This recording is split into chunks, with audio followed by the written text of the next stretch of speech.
disebutkan bahwa hukuman potong tangan itu memang ada satu batasan ya. Beberapa ulama menyatakan bahwa hukuman potong tangan itu ada batasan, tidak semua yang mencuri itu dipotong tangan. Ya.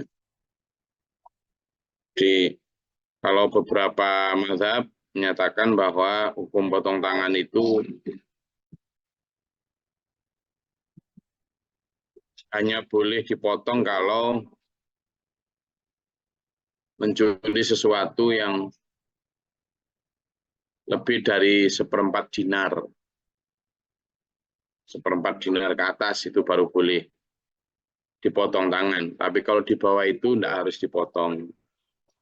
Tapi ada yang menyatakan seperti misalnya Umar bin Khattab, Utsman bin Affan, Ali bin Abi Thalib. Jadi kalau kurang dari seperempat dinar, tidak dipotong. Itu pendapatnya Umar bin Khattab, Utsman bin Affan, Ali bin Abi Thalib, Umar bin Abdul Aziz, Lais, termasuk Imam Syafi'i. Jadi tangan pencuri itu hanya dipujuri kalau mencuri seperempat dinar atau lebih dari itu. Tapi kalau di bawah itu, misalnya hanya 3 dirham, hanya 2 dirham, ya dia tidak harus dipotong ya. Kalau 1 dirham itu sekitar 4.428 rupiah tahun ini ya, 2024. Berarti kalau 3 dirham, ya sekitar 15-an ribu. Orang yang mencuri 15.000 itu sudah harus dipotong tangan, bayangkan. Inggih. Nah, jadi kalau mencuri 270 triliun gimana? Ya dipotong menjadi beberapa bagian tubuhnya ya, habis. Itulah. Jadi itu menurut pendapat Abu Bakar Umar bin Khattab, Utsman bin Affan, Ali bin Abi Thalib. Nah, kalau merujuk ke sana, maka hukum potong tangan itu tidak selalu berlaku untuk semua jenis pencurian. Lalu bagaimana dengan ayat ini? Innama jazaa'ul ladzina yuharibunallaha wa rasulahu wa yas'auna fil ardi fasadan. Ada satu kisah, ada seorang yang miskin gitu ya, melarat banget. Dia tidak bisa makan apa, kemudian ada seorang muslim yang kemudian karena kasihan kemudian dikasih makan. Setelah dikasih makan, itu dikasih kerjaan. Wah, sudah dikasih kerjaan, digaji lagi. Gaji, disuruh jaga ternaknya. Nah, pada saat setelah disuruh jaga ternaknya, lah kok ini itu mencuri ternak itu, lalu membunuh orang yang telah menolongnya. Nah, ini Rasulullah sangat murka sekali. Orang itu kemudian melarikan diri bersama dengan barang curiannya. Lalu sama Rasulullah diperintah untuk dikejar. Kejar sama pasukan muslim. Ketemu. Setelah ketemu, karena dia, kan itu berarti 3 tingkat itu. Dia juga mencuri, berarti harus dipotong tangan. Dia merampok. Kalau merampok itu hukumannya potong silang tadi itu. Jadi kalau merampok itu nggak hanya kayak mencuri. Kalau merampok itu hukumannya adalah dipotong tangannya 1 dan dipotong kakinya 1 secara bersilang. Kalau tangan yang dipotong kiri, maka kaki yang dipotong kanan. Nah, itu sudah pun begitu dia membunuh. Jadi akhirnya dia dihukum 3 tuh. Dihukum potong tangan, potong kaki secara bersilang sebagai hukuman mencuri dan merampok. Lalu dia juga kemudian dibunuh dengan cara disalib.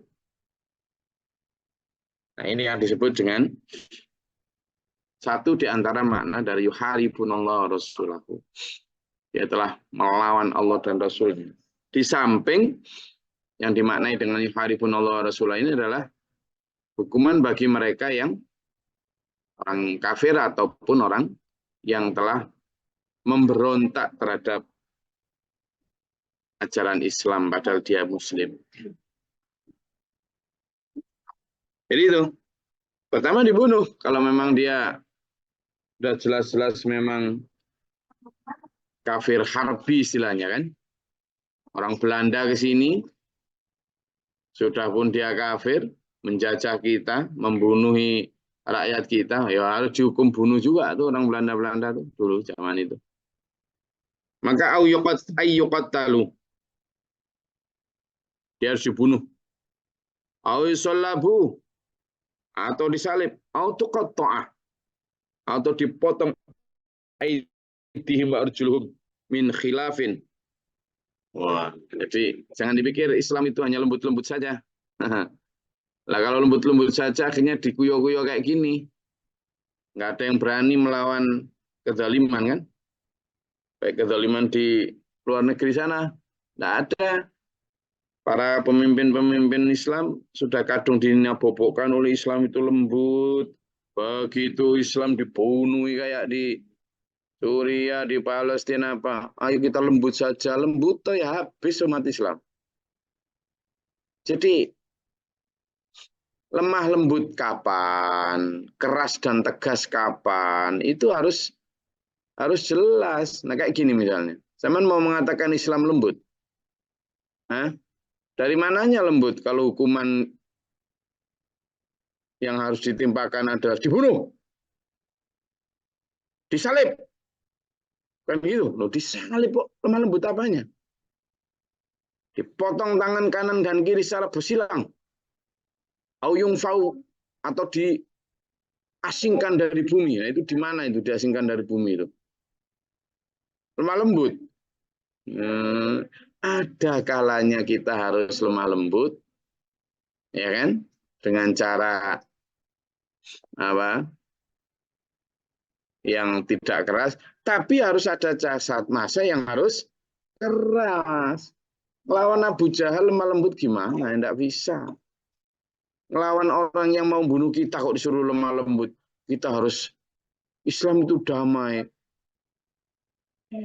Belanda ke sini mau menjajah kita kok kita damai-damai gimana? Belanda bunuhnya anak istri, suami, sampean semua kok mau damai gimana? Tidak bisa. Itulah. Makanya kadang penerapan dalil, penerapan satu hukum. Kalau melihat Islam hanya secara satu kacamata saja, Nabi Muhammad itu lemah lembut loh. Iya, Nabi Muhammad lemah lembut. Tetapi ketika sudah berhadapan dengan hukum harus ditegakkan, yuk keras tegas sekali Nabi Muhammad. Nah ini yang kadang juga melihat sisi Nabi Muhammad secara salah.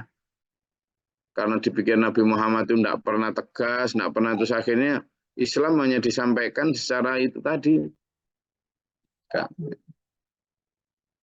Jadi makanya kan kalau sudah bicara tentang hukum, Nabi Muhammad tuh bicaranya itu tegas sekali, gitu loh. Kenapa? Ya karena memang dibutuhkan itu ketegasan.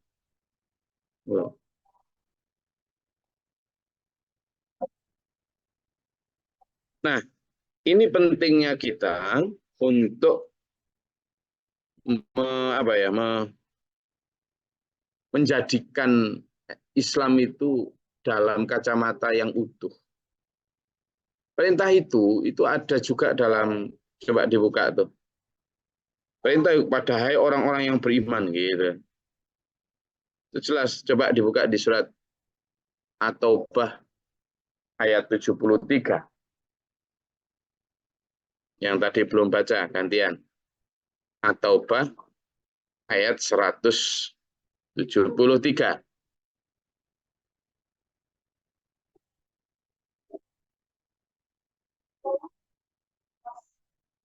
Nah, ketemu?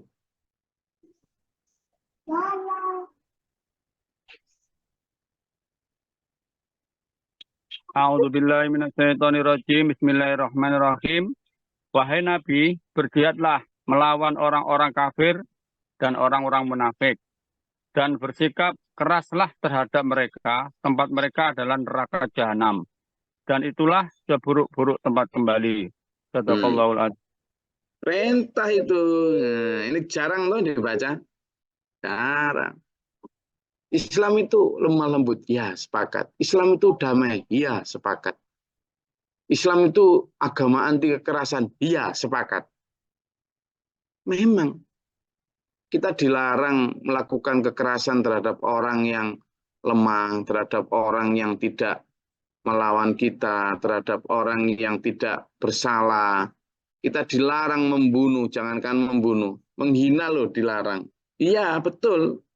Tapi ketika ada orang yang menginjak-injak agama Islam, ketika ada orang yang hendak menyerang sampean dengan kekerasan, atau ketika ada saudara-saudara kita yang didolimi dengan dibunuh, dihancurkan, dibom segala macam, loh. Ya sudah bukan ayat itu lagi yang dipakai, ayat ini atau ayat 73 ini, Al-Maidah ayat ini tadi. Al-Maidah ayat 33 ini tadi. Waghluz alaihim. Gitu. Keraslah terhadap mereka. Kalimatnya jelas.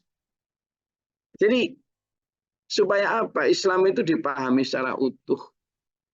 Lah kalau melawan penjajah dulu terus lemah lembut, akhirnya ya karena sebagian orang Indonesia itu pakai acara itu, 300 tahun dijajah. Bisa diakali sama Belanda. Nah, sebagian orang Indonesia masih mau jadi pengkhianat, kemudian berkolaborasi, menjadi kolaboratornya, menjadi kompradornya kaum penjajah saat itu. Padahal tiap hari mereka membunuh, menyiksa, merendahkan, menganggap remeh, menghina, menginjak-injak bangsa Indonesia tiap hari. Mereka membunuh tanpa aturan, itu. Tapi karena sebagian besar masyarakat Indonesia juga lebih memilih damai apanya mau dibunuh tiap hari kok. Nah, tapi ketika ada para pedagang yang datang, ketika ada kerajaan atau pemerintah lain yang datang dengan damai menjalin persahabatan meskipun mereka non muslim, ya kita wajib. Bahkan tidak hanya wajib baik sama mereka, tapi kita pun wajib melindungi nyawa dan darah mereka. Loh ya toh. Jadi Nabi Muhammad SAW itu sudah menegaskan dengan kita secara luar biasa. Jadi kalau ada orang-orang non-muslim yang berada di sekitar kita, dan mereka tidak memusuhi kita, itu bukan hanya wajib toleransi dan saling menolong, tapi bahkan ketika mereka terancam nyawanya itu loh kita wajib membela, melindungi mereka. Nah itu kita juga harus wajadilhum billati ahsan bil mau'izatil hasanah. Ketika dakwah terhadap mereka atau ngobrol dengan mereka itu lakukan dengan lemah lembut, dengan tutur kata yang baik. Ya betul. Islam memang begitu. Islam juga anti kekerasan. Kepada siapa? Ya orang yang tidak bersalah.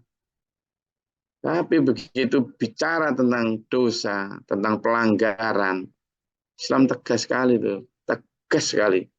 Nah, seperti yang kemarin saya sampaikan, fungsi dari atau tujuan dari syariat itu adalah apa? Ada 5 kemarin, saya masih ingat. Nggak pakai buka catatan. Maqasid syari itu apa aja? Jadi menjaga jiwa, menjaga agama, terus menjaga harta, menjaga nasab, menjaga bahasa Arabnya, santri kok. Ayo, kemarin apa aja itu? Itu yang kopiahnya tinggi itu dari Jambi itu. Atau yang pakaian topi Jepang tuh. Nah, ayo siapa yang lupa menghadap kamera sini?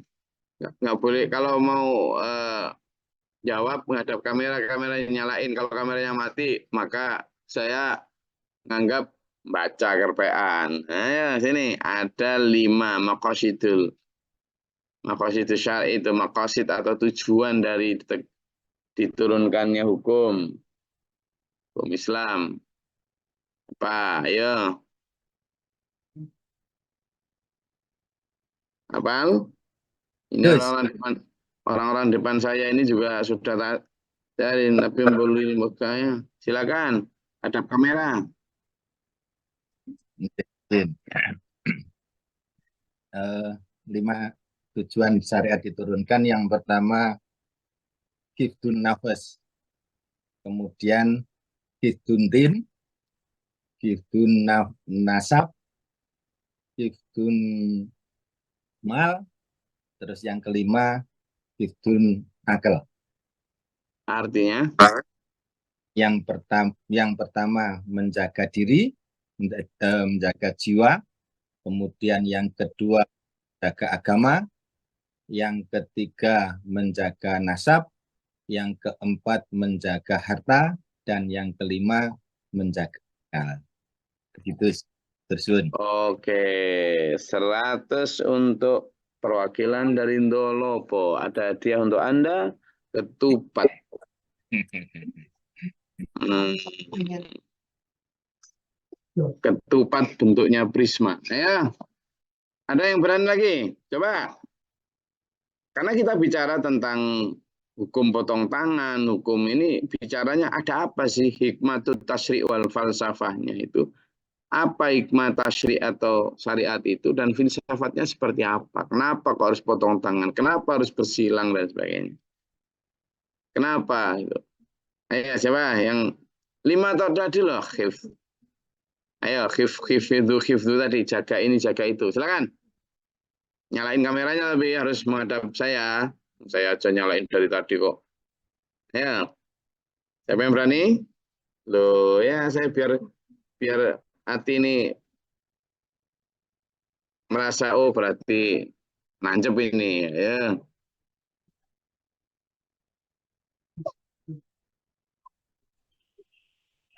Ya, siapa yang mau Permisi baca? Gus,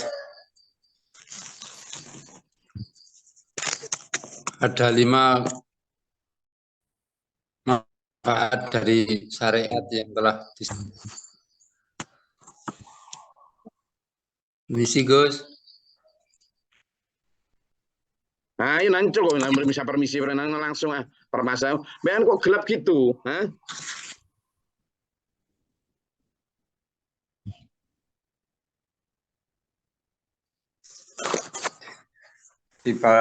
Jauh dari lampu Gus. Pertama, hibdul nafas Gus, untuk menjaga diri.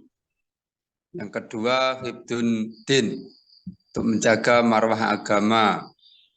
Yang ketiga, hibdul mal, untuk menjaga amaliyah kita. Yang keempat, hibdul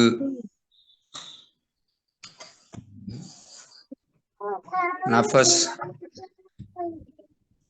untuk menjaga nasab. Yang kelima, hibdul akal, untuk menjaga akal kita Gus. Terima kasih. Ada lagi? Ya, harus hafal itu semuanya. Jadi tujuan syariat Islam itu adalah apa tadi? Hifdzu tadi. Kalau setelah anu ya dimatiin mikrofonnya, Mas Reok Ponorogo. Loh, dinyalain lagi. Ayo, siapa lagi? Yang mau nyoba apal 5 tadi. Apa tujuan tadi? Syariat. Nanti Saman bisa menerangkan itu kepada siapa. Kenapa sih Islam kok gini? Kenapa sih Islam kok gitu? Oh, dalam Islam itu begini. Misalnya, membunuh orang yang dibunuh. Itu kan tujuannya apa itu? Kenapa? Sampean bisa menerangkan. Islam itu justru melindungi orang banyak. Orang-orang yang belum dibunuh itu biar nggak terbunuh. Ya orang-orang yang suka membunuh ini harus dibunuh kan gitu. Itu dalam konteks menjaga hifdzun nafs. Ada? Yang mau nyoba? Nyalain kamera, menghadap, hafalan.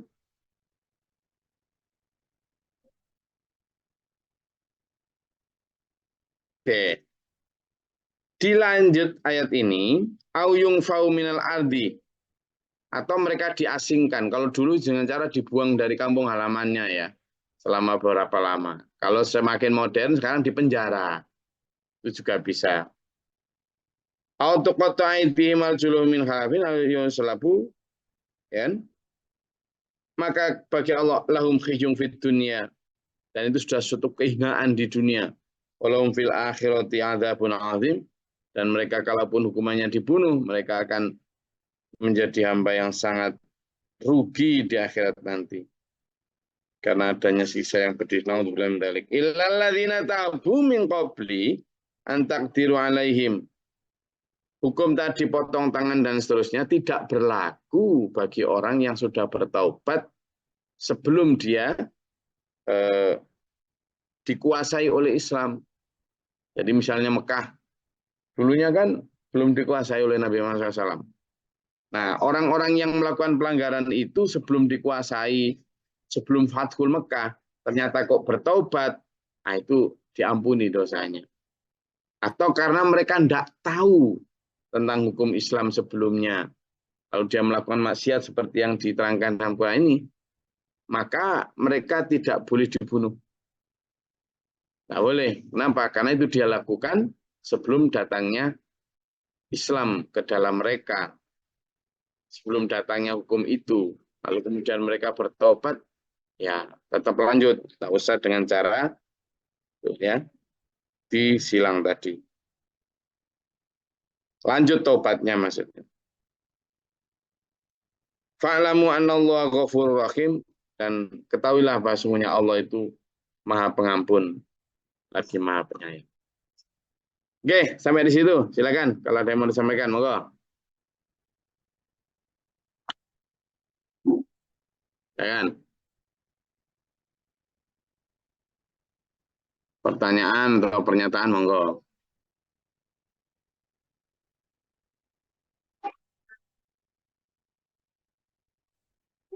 Ada? Apakah ketupatnya sudah habis? Ya, silakan Mas Nurjanto. Boten, Gus. Siapa? Ada yang mau tanyakan?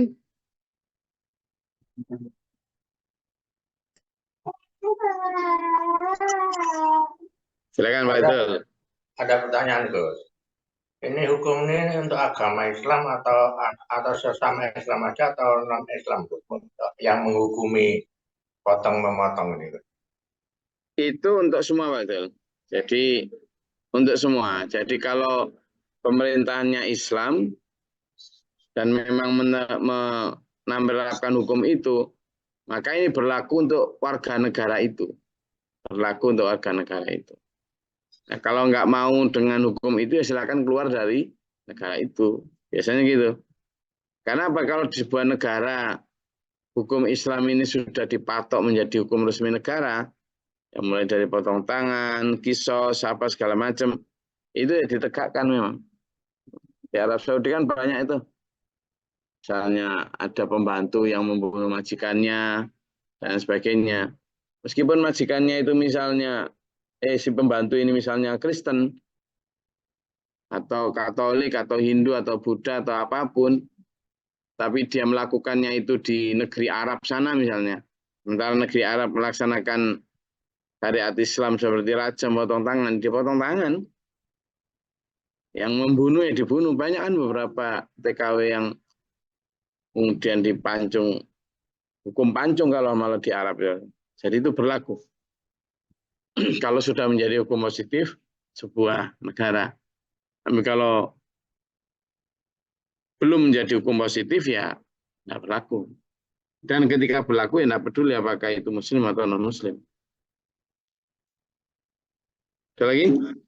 Ya Pak Punten, ya, Gus. Jadi pertanyaannya, apakah menjalankan hukum Islam itu kewajibannya itu untuk individu atau untuk penguasa gitu? Ya. Selama ini saya belum pernah melihat di Indonesia itu ada orang tangannya buntung karena mencuri gitu. Ya. Jadi, Waalaikumsalam. Jadi sebenarnya tanggung jawab untuk menegakkan syariat itu adalah ulul amri, penguasa. Tanggung jawab kuratifnya, tanggung jawab hukumannya. Tapi tanggung jawab preventifnya itu semua. Jadi ada namanya fardu ain, ada yang namanya fardu kifayah. Nah sebenarnya kewajiban untuk menegakkan syariat Islam, terutama potong tangan dan sebagainya, itu menjadi kewajibannya para pemimpin, terutama pemimpin di dunia Islam yang menerapkan hukum syariat Islam. Sementara kita tidak bisa, karena tidak punya power, tidak punya aidihim tadi itu. Tuh. Jadi secara kewajiban, sampean kalau jadi pemimpin wajib melaksanakan itu. Tetapi kalau jadi pemimpin, kan gitu. Kalau nggak jadi pemimpin, sementara kita tidak punya kuasa, ya tidak bisa melaksanakan itu. Itu. Karena itu wajibannya pemimpin. Atau pemerintah yang sah. Lagi? Izin, Gus. Ya. Setiap manusia melakukan pelanggaran atau dosa di dunia sebelum bertobat di akhirat pastikan mendapatkan balasannya. Kemudian seperti yang dicontohkan tadi itu yang pernah nyata tadi sudah mencuri, merampok, dan bahkan lebih kecil membunuh. Nah, dia sebelum dia di dunia sudah mendapatkan balasan, yaitu dapatkan hukumannya setimpal. Terus itu nanti di akhirat itu bagaimana Gus itu kelanjutannya? Oke. Kalau dia yukharibunannya itu melawan Allah itu karena kekafiran, kedengkelan mereka, ini harus dibedakan. Misalnya orang-orang yang memerangi Nabi Muhammad itu di dunia sudah khizyun terhina, di akhirat kena siksa, bukan dalam bentuk kompensasi. Tapi beda lagi misalnya dengan rajam. Ada seorang yang berzina sampai hamil, kemudian menghadap Rasulullah, ya Rasul saya berzina, tolong karena zina muhson, tolong rajam saya. Perempuan dia menghadap. Jadi dan adik pendek jelek. halo Mas Harto Malang. Halo Minal Aidin, gimana Mas Harto Malang? Yes, siap. Suaranya masuk loh. Jadi begitu menghadap Rasulullah, tapi ternyata sama Rasulullah, kamu sedang hamil toh? Oh ya, tunggu nanti sampai melahirkan. Yang kedua, begitu sudah melahirkan, menghadap lagi minta dihukum. Kamu masih menyusui, tunggu sampai kamu selesai menyusui. Jadi kalau seperti itu memang harus inisiatif ya. Syaratnya itu inisiatif. Dan kalau yang semacam ini, itu memang ada kompensasi Mas. Jadi orang yang dirajam itu nanti di akhirat sudah tidak mendapatkan siksa lagi. Karena dia sudah bertobat tadi. Itu. Jadi asumsinya begitu. Tapi bagi orang-orang yang sudah pun tidak mau bertobat dan sebagainya, maka ya tetap menjadi siksa, tidak bisa jadi kompensasi. Tobatnya hanya tobat ikut-ikutan gitu. Nah, makanya di sini disebutkan illal ladzina tabu, kecuali untuk orang-orang yang bertaubat. Nah, saya itu. Sekali lagi. Terima kasih Gus. Jadi kalau untuk orang-orang kafir orang Belanda yang membunuh kita, lalu kita bunuh balik, itu sebagai hukuman, bukan hukuman yang untuk kompensasi mereka nanti enggak ini, tapi mereka mendapatkan balasan itu sebagai bentuk perilakunya di dunia. Dan di akhirat tetap disiksa. Tapi bagi orang-orang yang kayak tadi disebutkan, potong tangan dan sebagainya, kalau dia kemudian ternyata bisa menjadi lebih baik, ya dia dikurangi dosanya di akhirat. Makanya kalimatnya kan dalam surat Ali Imran kan, walam yusiru ala ma fa'alu. Dan dia tidak mengulangi apa yang dilakukan. Itu menjadi satu di antara syarat taubatan nasuha. Saya rasa itu kajian kita pada pagi hari ini. Dan ayo makin sadar bahwa Quran itu firman Allah sebagai bentuk untuk menyayangi kita. Menyayangi kita. Allah itu sayang sama kita. Makanya di akhir tadi disebut fa'lamu anallahu ghafurur rahim. Allah ingatlah, tahuilah bahwa Allah itu Maha Pengampun lagi Maha Penyayang. Semoga Allah merahmati kita menunjuk dalam siratal mustaqim. Amin. Allahumma shalli wa sallim. Allahumma ighfir lil mu'minina wal mu'minat. اللهم اتنا فيمن هديت وعافنا فيمن عافيت وبارك لنا فيما اعطيت وقنا استغفرك واتوب اليك وصلى الله. اللهم ادع عنا البلاء والوباء واجعل حسنا ربنا ناتنا ولنا ربنا ما نفقت بنا ما شهدتنا ربنا لا تزغ قلوبنا بعد إذ هديتنا